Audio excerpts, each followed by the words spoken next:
Hi guys, so we've got the October update for the Power Hub. So a lot has happened, but it probably doesn't look like a lot on camera. So probably the biggest update has been the addition of this bus bar behind these mega fuses here.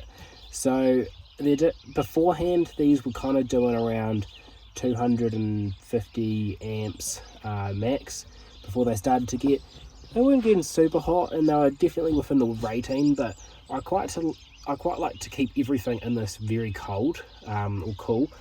So it was starting to get up to around like 70 degrees at 250 amps, which is fine within the specifications, but I like everything to be, you know, room temperature really.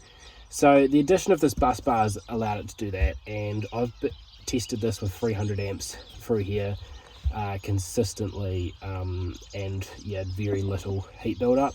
Need to get some bigger testing equipment to be able to take more than 300 amps per output,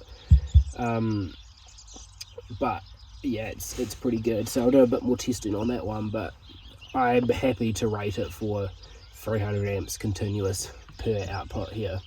Obviously you can do like max with way higher.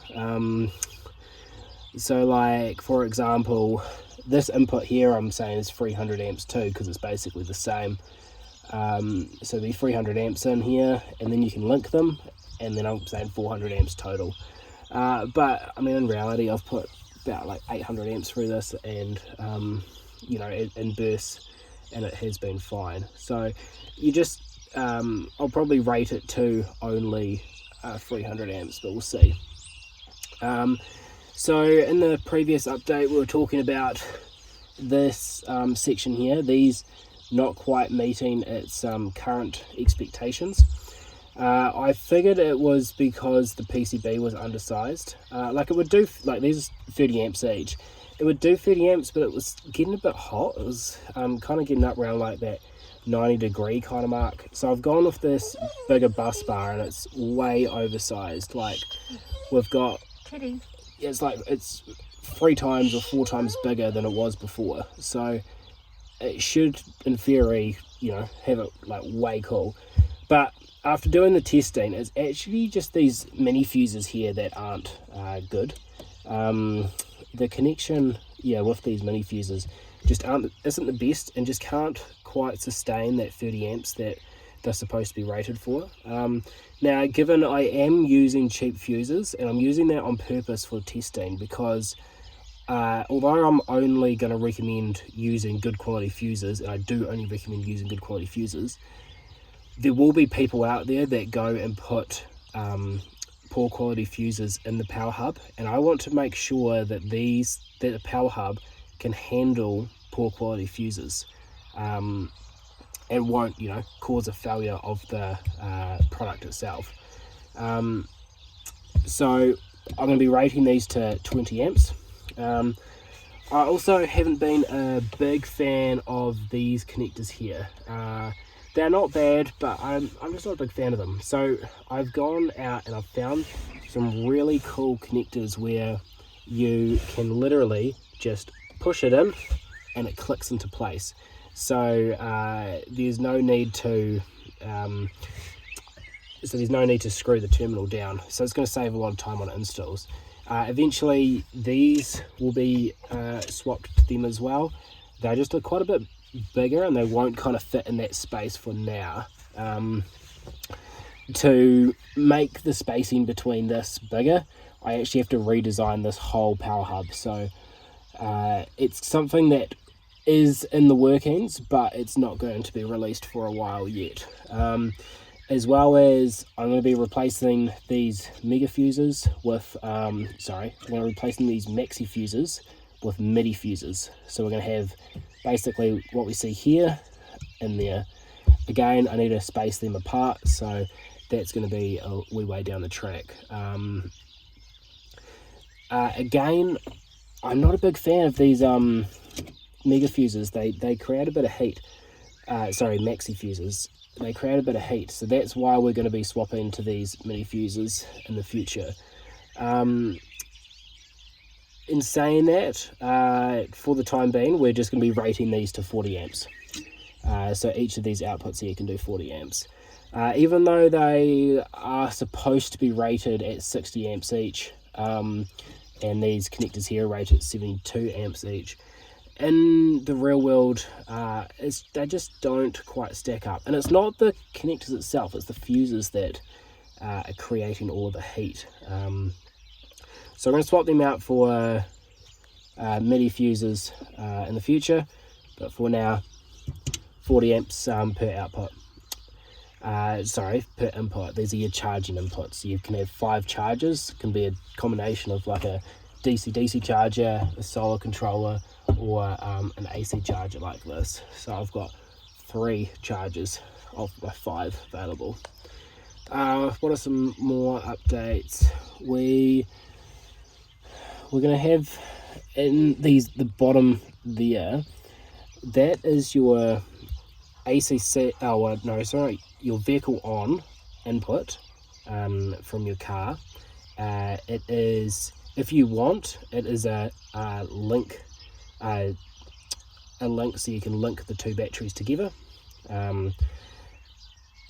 by just connecting these 2 relays together. It links the start battery and auxiliary battery, so you can jump start or help with wind tune, etc.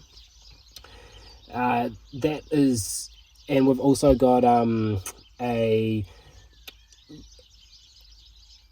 wire going directly in there, which you can put on a switch and turn it off and on, and it'll turn your system off and on. So it'll be able to disconnect all of these just with a flick of a switch. So it's like your big isolator in a caravan.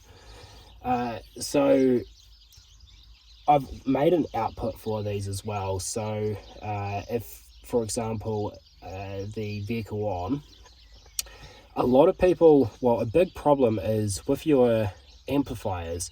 You want your amplifier to turn on when your car turns on, right? When you turn the ignition on, you want your amplifier to turn on.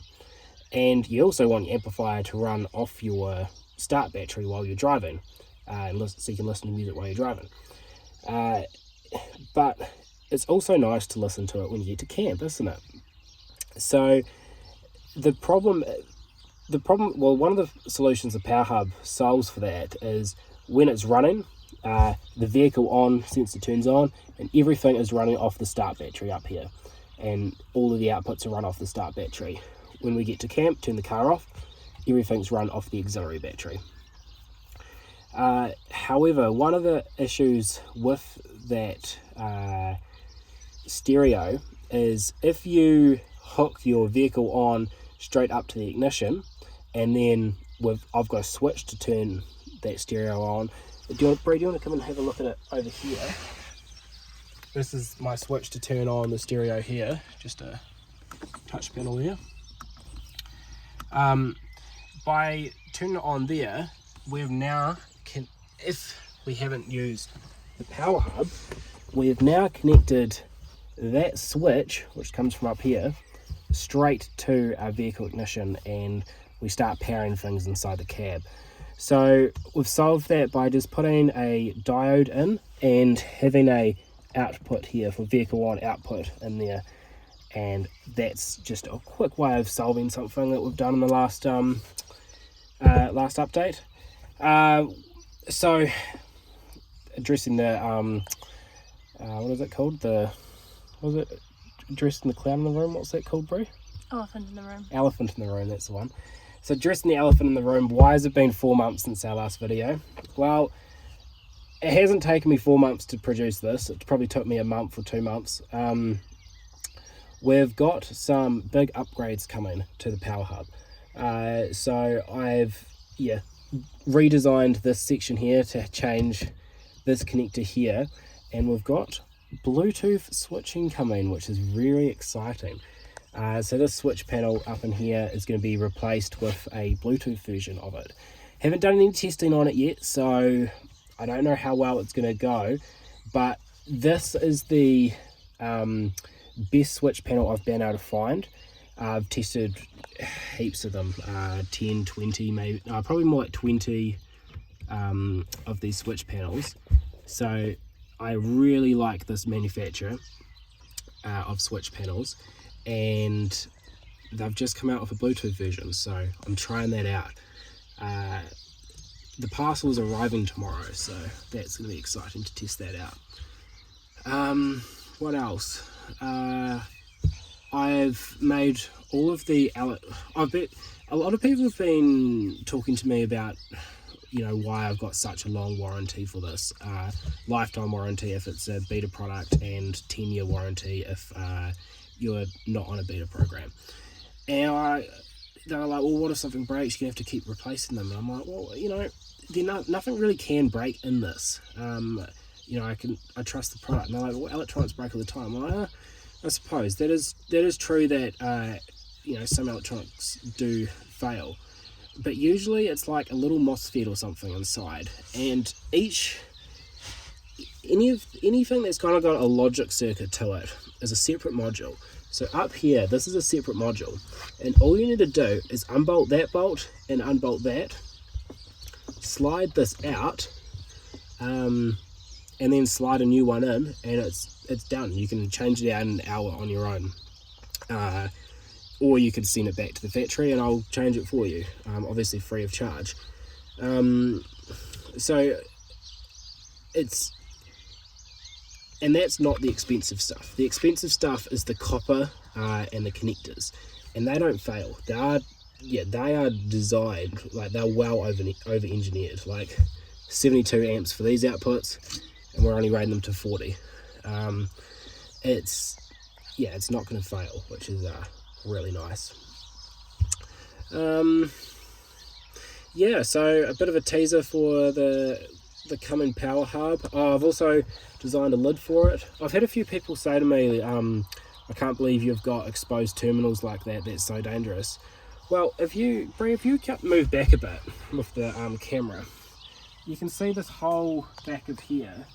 There is actually no metal connections apart from this right here, this little these brackets up here, there and there. So the only way you can possibly short this out is by connecting a metal bar from here to right to here, and then you'll create a short. So it's not too dangerous. Yes, the power hub is definitely going to be having a cover when we have it. I'm in the process of designing it now, and I've done the CAD models for the lid cutout and the graphics for it. It's currently at the graphic printing shop to make the graphics for the lid at the moment, which is very exciting. I actually had a chat to him today, and he said he is going to start working on it tomorrow, which is exciting, so I might be able to get it by the end of the week.